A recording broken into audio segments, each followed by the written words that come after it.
Good morning, ladies and gentlemen. The story I'd like to share for today's forum contribution is something that happened to me not too long ago.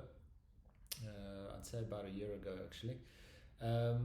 If, like me, you work in the corporate space, having worked in an office environment, you would probably also have been affected by the work from home regulations due to COVID. Now, as a team leader, I rely very much on day to day kind of high fidelity engagement with my team members. We often sit and draw pictures, we draw on photographs, we do wireframes and all sorts of visual artifacts for the work that we do. Um, I work with a variety of team members. And what happened about a year ago was once we had to make that transition from working in the office to working from home and relying on technology like Microsoft Teams and email to communicate, there was definitely a bit of a personal barrier. One of my team members was going through a difficult personal time. His wife was in labor. She unfortunately had a stillborn baby, and he was not allowed in the hospital. In fact, he was stuck at home, probably not well prepared for working from home. He had two little girls that he had to take care of while his wife was in hospital. Uh, I was not aware of this.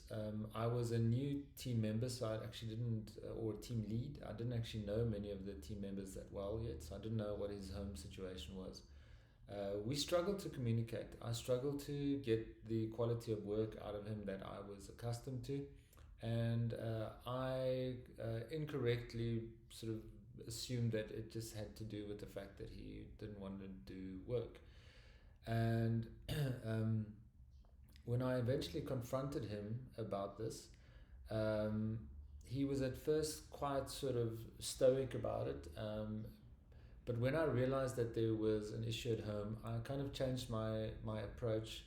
Um, and Incidentally, we are both fathers, as you can see behind me there, and I'll make it point that way. I have three boys, and I guess I changed my communication style where I appealed on a level of ethos towards the values that we both have as fathers, as working fathers. I know for a fact that his wife was not working at the time. So he was the person that was bringing in the money. I tried to appeal to his kind of values as the breadwinner, like me, to, despite the situation, just consider his responsibility to provide for his family. I also then appealed to his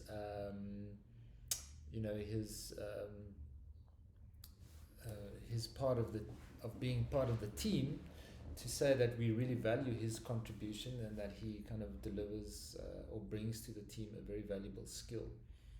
Obviously, under the circumstances, one could not expect of him to focus on work, and having kind of understanding for the situation, which I didn't have before. I said to him that he should take all the time he needs to kind of be there for the family. The following day, I actually contacted a lot of my colleagues, and we decided to club together some money, and we bought him and his family a few Woolworths vouchers, so that that kind of one less thing that he had to worry about, and he was able to order some food and some necessities for the family.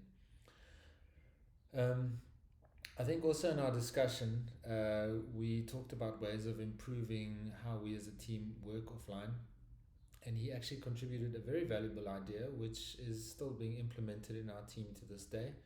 We dial in every morning at 8 o'clock, and we, although there is a bit of a work agenda, we as a team just share kind of personally how we're all doing, and often we'll share kind of personal anecdotes about our family life, about our hobbies, and so on and so forth. So I think in this kind of communication with, let's just call him John, I appealed to, I used employed logos and ethos. Logos to employ, to appeal to kind of our rational faculties and to say, look, despite the kind of emotional strain that we're going through, let's think about our responsibilities here. Let's think about what is required of us to deal with this situation. Now, being a father myself, um, I think that there are just sometimes things that you have to do, which, I don't always want to, but I feel that sense of responsibility. And on the level of ethos, I think we shared fundamental values, and I tried to appeal to those um, in that difficult time, and I think successfully so. And we're all the better for it. He is still a valued member of our team. We work very well together. He managed to get through that very, very difficult time, and I really commend him for it. So yeah, I think going through all the course material and thinking of that incident, I can definitely sort of see that I employed logos and ethos in the art of persuasion and communication. Thank you so much for your time, and have a lovely day. Bye bye.